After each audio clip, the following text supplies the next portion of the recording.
O Absolute Superman acaba de mostrar mais uma habilidade impressionante de seu traje de batalha. Fala galera, Rodrigo aqui, e no vídeo de hoje daremos início ao segundo arco da HQ Absolute Superman, chamado Filho do Demônio. Pelo título, já dá pra ver que aprenderemos bastante sobre o Ra's al Ghul desse universo. E também vamos ver o que vai acontecer depois que o Absolute Brainiac transformou o Pacificador em um híbrido mecanizado equipado com Kryptonita para enfrentar o Superman e os Homens Ômega. Então já deixa o like, se inscreve no canal para não perder nada, especialmente sobre o Superman, e dito isso, vamos à história. A história começa em Metrópolis, no escritório da sede global da Corporação Lázaro, onde o diretor da companhia, o tão conhecido Ra's al Ghul, que no universo absoluto é uma figura colossal com a aparência de um guerreiro viking, está em meio a um telefonema com investidores. Durante a reunião, ele é atacado por um assassino enviado pelos Homens Ômega, uma resistência contra a Corporação Lázaro. E mesmo com uma lâmina atravessando seu braço, o vilão não se intimida. Quando sua assistente o avisa que os investidores estão prontos para a conferência, ele responde com calma que eles não devem ficar esperando.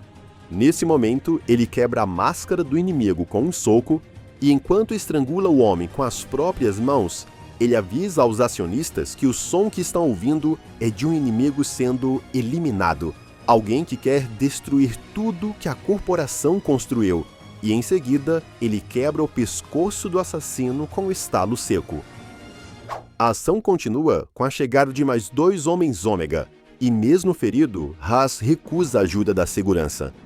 Enquanto ele dá uma surra nos Homens Ômega, ele aproveita para relembrar de sua origem.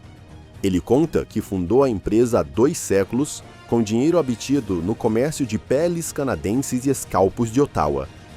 Ele lembra que a primeira grande iniciativa da Corporação Lázaro foi a construção da ferrovia que transformou essa cidade de uma vila precária à cidade do amanhã. E agora ele finalmente está perto de cumprir o objetivo de ressuscitar o mundo.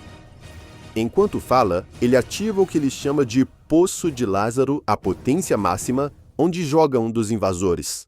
Logo depois, ele ergue uma espada e, ao decapitar o último Homem Ômega, ele reforça a ideia de que, enquanto todos viam progresso na indústria, ele enxergava um mundo podre, em decomposição, e que caberia a ele restaurar a vida no planeta superpovoado. Quanto àquele Homem Ômega que foi jogado no Poço de Lázaro, ele agora emerge transformado em um bebê. Então Ra's o pega no colo e, caminhando até a sacada, reflete sobre o passado. Antigamente, seu nome era temido, sendo chamado de Cabeça do Demônio, mas, renascido como Lázaro, passou a se ver como um deus, com o poder de curar, restaurar e salvar o planeta. Seu único arrependimento é não ter um filho para continuar sua missão. E é quando temos essa cena chocante de Ra's simplesmente soltando o bebê da sacada, murmurando que ainda não tem esse herdeiro. Sim, o Ra's al Ghul absoluto é tão sem coração que mesmo nesse momento ele continua a conferência com os investidores. E ele encerra com a promessa de que a Corporação Lázaro representa salvação, sacrifício e esperança. E um outro detalhe é que a sede global da Corporação Lázaro fica perto do planeta Diário. Daí pulamos para Smallville em plena madrugada, onde Clark visita uma Martha Kent já idosa e com sinais severos de demência. No universo absoluto, Clark passou apenas algumas semanas com os Kents, até que precisou fugir da fazenda por causa da Corporação Lázaro. Apesar do pouco tempo, ele criou um laço com os Kents. Por isso que ele está aqui contando para ela sobre os locais em que esteve e trouxe até conchas dos 5 oceanos que Martha dizia que queria poder visitar. No entanto, Martha acaba acordando. E pior, ela não reconhece Kal-El e grita por ajuda, fazendo Superman fugir em super velocidade. Sem conseguir se sentir em lar novamente, Kal-El caminha pela cidade até encontrar Jimmy Olsen, que é um integrante dos Homens Ômega.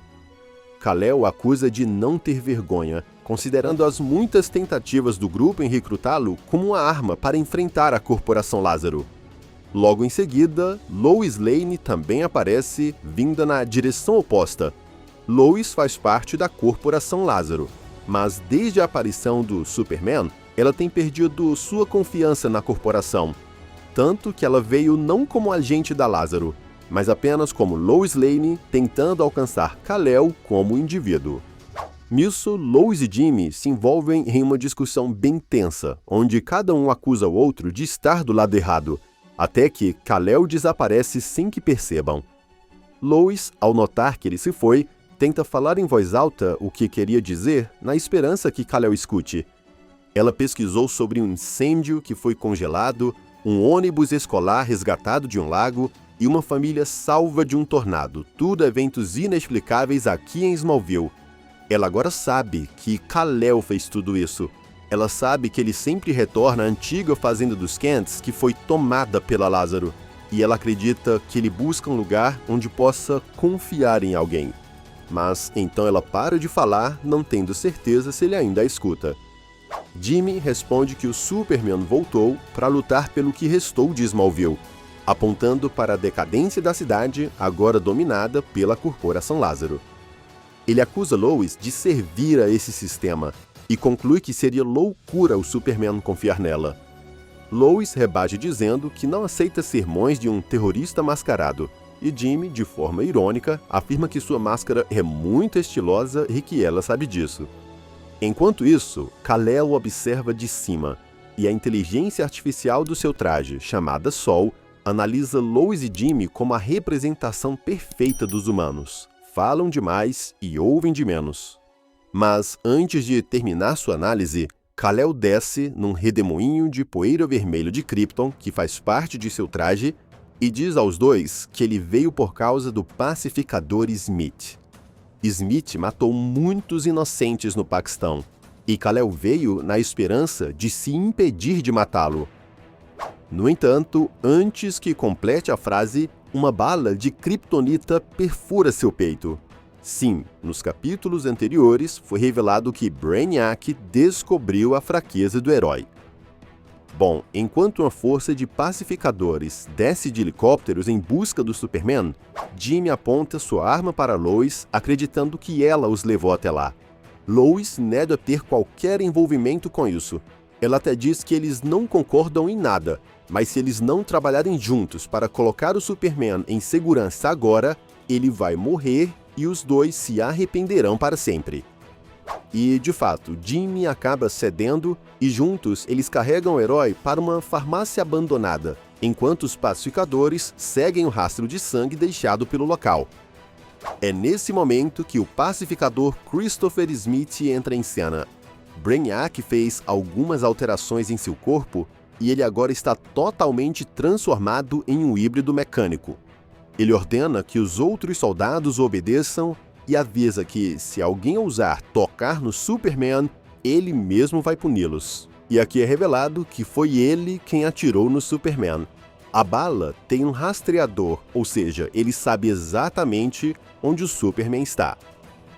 Enquanto isso, na farmácia, Lois e Jimmy se perguntam que tipo de bala é essa que pode perfurar o Superman. Sol, a inteligência artificial, tenta remover o projétil e é quando detecta que em sua composição está presente restos do seu planeta natal. Kal-El não está nem aí para essa conversa no momento, ele só quer que a bala seja retirada. Lois e Jimmy continuam discutindo sobre para onde devem levar o Superman, até que, de repente, o pacificador invade o lugar. Smith não perde tempo, ele agarra o Superman e o arremessa contra a parede.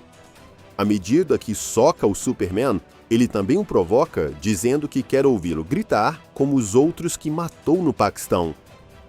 Kal-El, com muito esforço, até consegue contra-atacar, mas Sol avisa que as reservas de energia solar estão sendo drenadas rapidamente pela radiação da bala.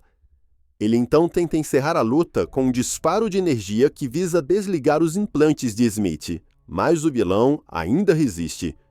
Enquanto dá uma surra no Superman que cai de joelhos, Smith afirma que agora entende o verdadeiro significado de Lázaro. Ele agora serve à vontade divina que foi revelada por Brainiac.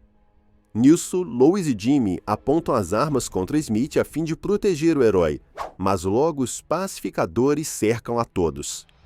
Só que, surpreendentemente, cidadãos armados de Smallville aparecem, exigindo que os pacificadores saiam da cidade. Essa cena faz Smith apenas rir, e apesar das ordens para capturar o Superman vivo, ele ameaça até seus próprios soldados que tentaram lembrá-lo de suas ordens. É nesse momento que, do nada, o Superman dá um super soco no vilão, o fazendo sangrar. Acontece que, durante a distração, Sol ativou a armadura de combate. Então, o Superman ressurge com um traje bem impressionante, com aparência flamejante e brutal. Enquanto Kal-El avisa que Smith não deveria ter voltado para o Kansas, Sol ativa o modo tornado do traje, o que faz o Superman acertar o vilão com 1000 socos em 30 segundos, finalmente o derrubando. Contudo, mesmo nesse momento crítico, Smith se levanta e percebe que o Superman ainda está se segurando, e é por isso que ele vai perder essa luta. E, de fato, quando Kal-El ia dar o golpe final, o pacificador dispara mais 2 balas de kryptonita, o que sobrecarrega o traje do herói que entra em pane na mesma hora. Com o Superman vulnerável e enfraquecendo rapidamente, Smith encosta sua arma na cabeça do herói e revela que o nome do deus que vai salvar este mundo é Ra's al Ghul, e segundo esse deus, a salvação exige matar um monte de gente. Daí, no momento em que Smith ia puxar o gatilho e matar o Superman, seu corpo sofre uma poderosa descarga de eletricidade. Acontece que esse novo corpo de Smith foi criado pelo Brainiac. Então, o próprio Brainiac assumiu o controle, o lembrando que o Superman não deve ser morto. Com isso, Smith desmaia e Lois pergunta a Jimmy se ele realmente sabe como salvar o Superman. Jimmy confirma que sim, e Lois então manda que ele faça imediatamente. E, de fato, Jimmy aciona seu comunicador, identificando-se como agente alfa, e requisita um portal de evacuação. E, bom, quase que instantaneamente, enquanto os pacificadores abrem fogo, um tubo de explosão é aberto e dele sai uma equipe dos Homens Ômega liderada por Primus. O grupo forma uma linha de defesa contra os soldados e ordena que o Superman seja levado com urgência através do portal. Só que, enquanto carregam um ferido Kal-El para dentro do portal, Primus encara Lois e deixa claro que ela não é bem-vinda. Sim, a líder dos Homens Ômega aponta sua espada e nega a entrada de Lois no portal. Em seguida, ela elimina 2 pacificadores com golpes rápidos de sua espada e o portal se fecha bem diante de Lois, deixando-a sozinha no campo de batalha. Todos os pacificadores apontam suas armas para a agente Lane, que se pergunta em voz baixa o que acabou de fazer. Assim encerramos a edição número 8 de Absolute Superman, que talvez tenha sido a edição mais brutal até aqui. Primeiro vemos um Ra's al Ghul sem escrúpulos algum, o fato dele transformar o inimigo em um bebê no Poço de Lázaro e depois jogá-lo da sacada mostra exatamente o tipo de pessoa cruel que ele é. Depois temos a queda de Smallville, que se torna o palco simbólico da derrota do Superman. O reencontro com Martha é devastador, ela não o reconhece. Isso resume o isolamento de Kal-El no universo absoluto. Ele não tem família e realmente não tem um lar. E por fim, a batalha entre o herói e o pacificador remodelado por Brainiac. O momento em que o Superman sangra e precisa vestir uma armadura flamejante é muito da hora, porque lembra muito o que a Lara fez lá em Krypton. Mas também vemos que ela pode não ser suficiente para salvar o Superman da Kryptonita. Se curtiu esse vídeo, deixa o like, se inscreve no canal e ativa a notificação para não perder a continuação. Muito obrigado por assistir e nos vemos na próxima aventura.